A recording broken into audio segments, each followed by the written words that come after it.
Hello, everybody. I'm Jesse Waters, along with Judge Jeanine Pirro, Kevin Walling, Dana Perino, and a pensive Greg Gutfeld. It's 5 o'clock in New York City, and this is The Five.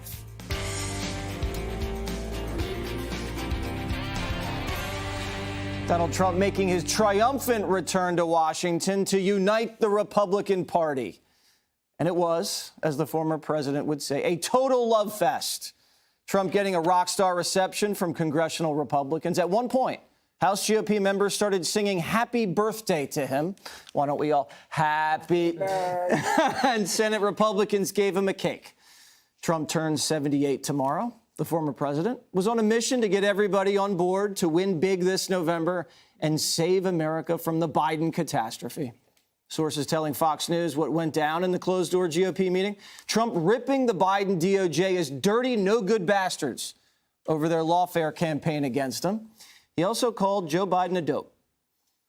And later on, Trump was touting the Republican unity. We have great unity. We have great common sense. A lot of very smart people in this room and a lot of people that love our country. We're a nation that's in decline. We're a declining nation. We're a nation that is being laughed at all over the world. We have a leader that's being laughed at all over the world. And we're going to turn it around. We're going to turn it around fast. We have to get elected. We have to take this beautiful place and we have to make it really something very special. Again, right now it's not special. This is an outstanding group of people. I'm with them 1,000%. They're with me 1,000%. We agree just about on everything. And if there isn't, we work it out. But Democrats and the media can't stand the sight of a unified Republican Party. So they were ramping up the Trump fear factor. Donald Trump and his Republican sycophants will be talking about tax breaks for the very rich, cuts to the middle class, and packing our courts with more radical judges. If that's unity, the American people sure as heck don't want it. I just get sick thinking about my Republican colleagues in the Senate, watching them get behind this candidate that they know to be a danger to American democracy. Beyond the party is the voters that are subscribing to it. That keeps me up at night. Guilty, guilty, guilty, guilty, guilty.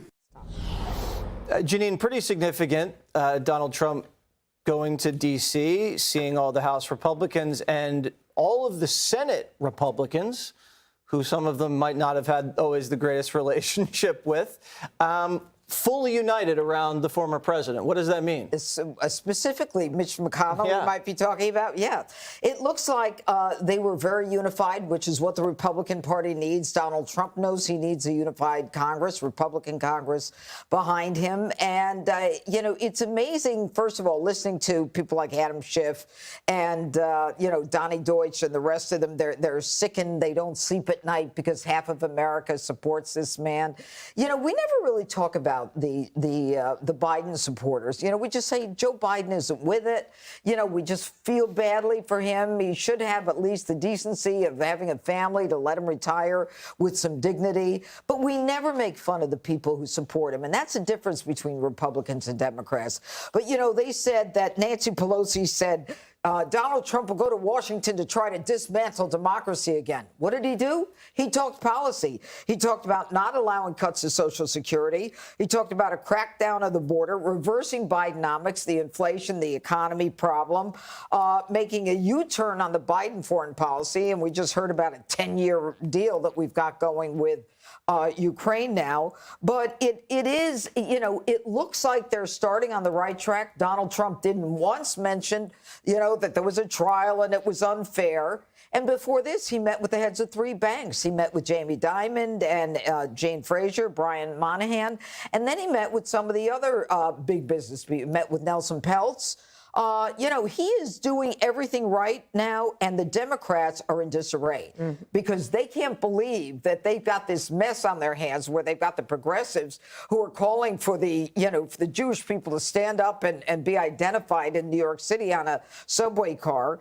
And in the end, it sounds like Donald Trump is the one who is reasonable, who's got everything going behind him, and it seems like he's on a path to victory. All right, Walling.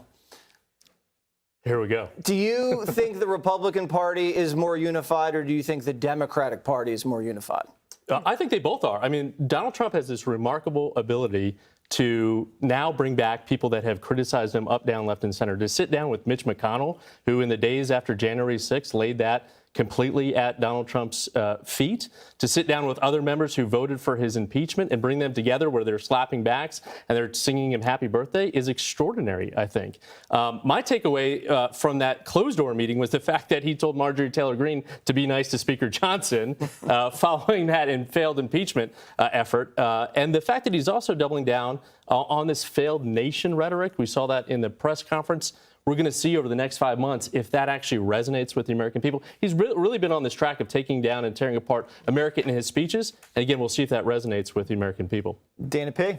Well, I think, okay, there's 145 days until the election. That's from today. No one's counting. And things are never as good or as bad as they seem in politics, but the Republicans had an excellent day today. They got the image that they wanted and the ones that the Democrats really feared, because a united Republican Party is something that they've been banking would never happen. So, for example, they will point to states, and this could be states where you had primaries after Nikki Haley had dropped out. Even 12 weeks after she dropped out, she'd still get up to 20% of the vote. And the Democrats would say, aha, see, that's why he's going to lose. But then you see this, and you have people like Mitch McConnell's went. Mitt Romney went to the lunch, right? He's part of the birthday celebration. And I think that what you could see today is that Republicans can taste victory. And when you start to feel that way, there is a momentum. And you are contrasting tonight videos like this versus the one we're going to show you in the B block. And you could just that's a deep tease. I also think it's very helpful for him to go to the Hill because having been president before, he knows he's going to need them if he wants to do all of the things that he has, that Janine was talking about in terms of taxes, the border, crime, anything that he wants to do, especially in the Senate. Why does that matter so much? Because that's where your personnel confirmations get done. And you can't get things done in the government if you can't get your people confirmed. And certainly, your point, David, Republicans are hopeful about the Senate flipping back. I think they're a little less hopeful about the House. And great timing, the counter-programming. When all the evening news is going to show Biden in Italy with Zelensky, they're going to show Trump in D.C. with the United Party. Greg, you heard some of these nasty, kind of bonkers statements from the media and the Democrats. How would you figure they're handling this? It is interesting, like what Judge said. You know, you have Murphy saying it makes him sick to see Republicans backing Trump. Dude, you're backing a mindless invalid who should be in a white room, not the White House. And you'd think the Democrats would have something to point to, like, hey, this is why you want 4 more years of Biden. But you can't. All you have are these fantasies of doom. You can't say what is, so you have to say what if. So I have a theory on why people are supporting Biden.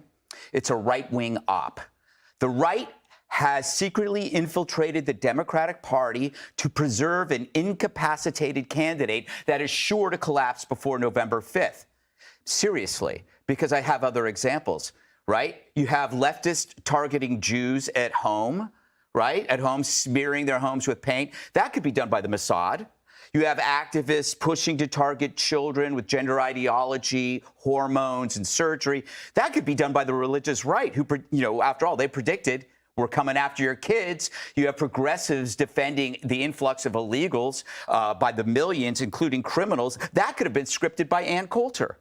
Now you have a president who is in the throes of dementia. Steve Bannon has to be behind that. So I think that, what does it say about your party when everything you support appears like a right-wing op, that it could actually be manufactured by your adversary? You got to look in the mirror and go, what are we doing when all of this appears to be sabotage, yet we're doing it to ourselves? Oh, that's my theory. Just blew my mind. Did I blow your mind? You just blew that's not mind. A lot to blow. Click here to subscribe to the Fox News YouTube page to catch our hottest interviews and most compelling analysis. You won't get it anywhere else.